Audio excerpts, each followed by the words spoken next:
Here's what I love about side dishes on your Thanksgiving table. They are always of just the most wide-ranging origins. Maybe it belonged to your grandmother, or maybe it belonged to your mother, or maybe it was your friend or your aunt or whomever. But this dish right here is from my friend Jen's mom, Betty. Now, we worked together, and we were sitting around one day talking about side dishes at Thanksgiving, and she told me that this was the thing that her mother always made, and I thought it sounded so awesome.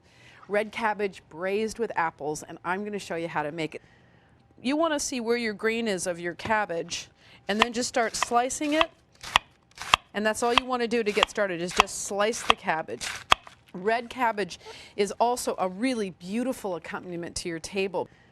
It's really beautiful to have a little purple on your plate, and I can't say how much I like apple along with cabbage. I do it with pork chops. I just love the two together.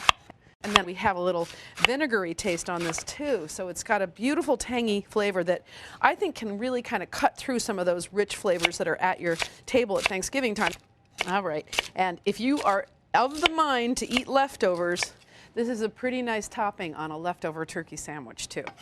All right, over here, I'll get the stove on and just put in 4 tablespoons of butter. It's Thanksgiving time, people. We can be a little generous with our butter.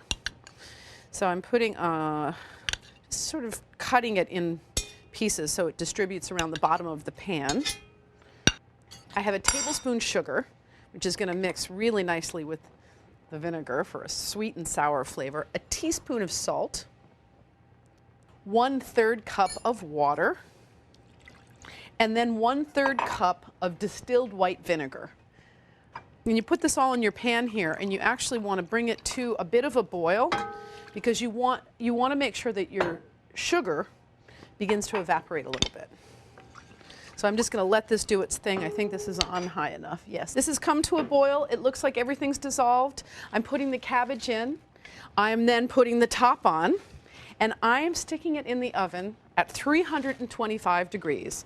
And it is going to cook for an hour and a half. And when it's done, it's just going to be transformed in the tangy, sweet, toothsome side dish, which is really, really, really lovely on the plate next to the turkey. I have my braised red cabbage here, and I just got to show you how to finish it up, because these are a few little yummy things that make it really, really nice. So I've just got a regular Granny Smith apple and a box grater, and I'm just going to grate about half of this apple.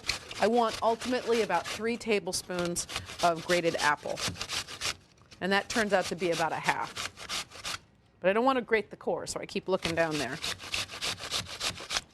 And then the other thing you might be wondering is, well, what about the other half? Well, as soon as I get a second, I'm going to eat the other half. Okay, I think that's good. Now, this cabbage has been cooking for a long time, about an hour and a half. So let's take this off, get the green apple in there. Oh, it's such beautiful colors as well. And then about a 1/4 cup of currant jelly. Don't forget, we have that vinegar in there. And we have a little bit of sugar. We just want to mix this around, and this has to go back in the oven for a final, just a very final 10 minutes of cooking. It smells so delicious. My mouth is literally watering right now. Okay, just stick it in the oven for 10 minutes.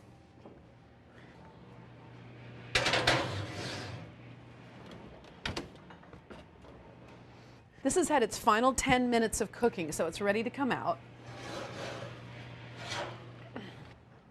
All right, 3 different side dishes for your Thanksgiving table.